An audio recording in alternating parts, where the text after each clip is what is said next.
Hey guys, this is the last tutorial in the beginner series, and today I'll be teaching you how to export your project. There's a few methods depending if you want to export for web or print.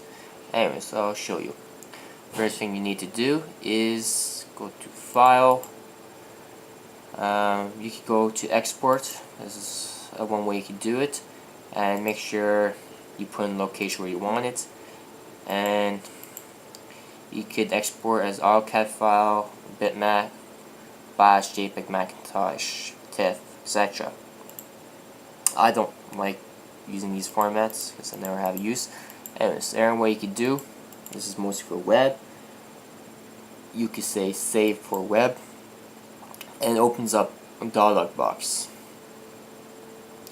And right here, you could tell you if you want GIF, JPEG, PNG, or PNG24.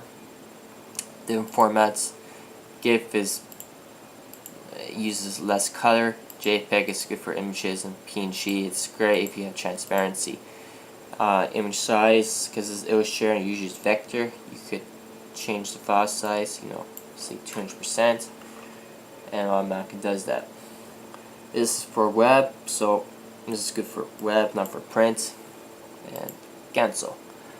Now, and what you can do for saving for print, you could go to save as, and as you can see is you have different formats. You can save as a PDF format, EPS. EPS is great if you want to import your project into an Adobe software program called Adobe InDesign, which is a print layout, or you can use Quark Express, which is a program that's quite good.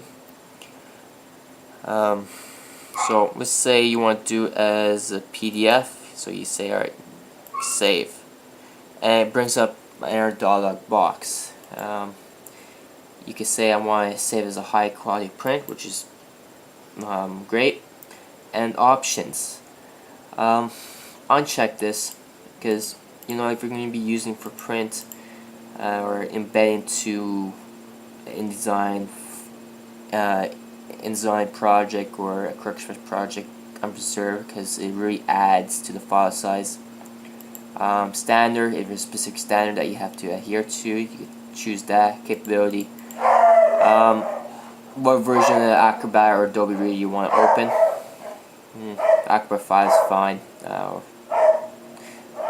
There's no reason to go with Acrobat 4, or you can use the layer versions. Doesn't make too much difference.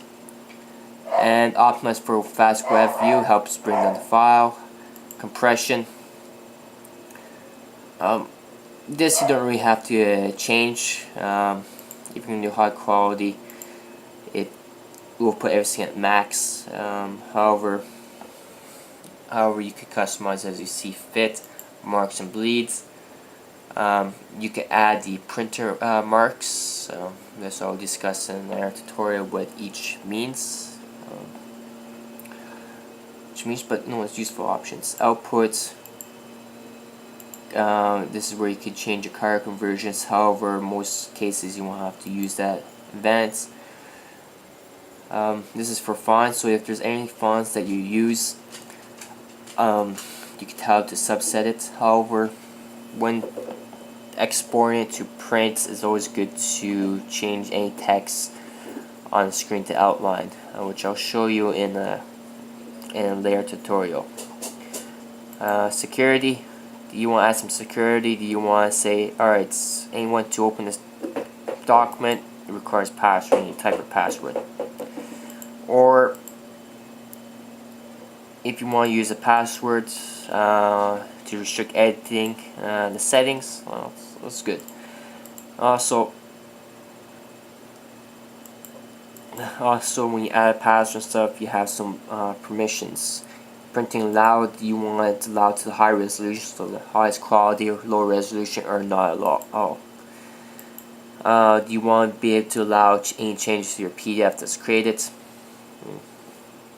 It all depends on you. And of course, summary gives you a summary of all the changes you made, description, general, and so on and so on. And let's cancel. Every way you could actually, another way you could print from, well, export for print is File, go to Print, and if you have Adobe Acrobat installed, you have the printer. You have the print Adobe PDF file or the PostScript. So go to Adobe PDF, right here. This is the size of your document. You can say scale if necessary. And now go to Setup and open dialog box saying tell you a message to let you know. So say continue. Anyways, here make sure it's Adobe PDF. Go to Preferences, and then you have basically a menu popping up. Default settings, high quality, Adobe PDF. I keep it none. Prompt for Adobe PDF name, that's good. So when you click print, it'll tell you where to save it. Adobe PDF page size, this you can put it anywhere. It doesn't change anything.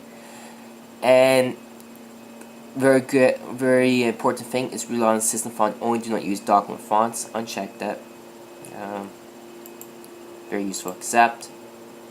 Print. When you press print, doesn't actually print. Now you click print here, and then say, alright, so where do you want this? I like this. Wait, let's change the location. Let's make it. Okay, we'll save it right here. And you click save. And it saves. And there you go. And there you go, pops up, and there you go, you have it open. And there you go, so that's the different options of exporting. That concludes this tutorial. Hope you enjoy it, and I hope to see you for the next tutorial. Take care.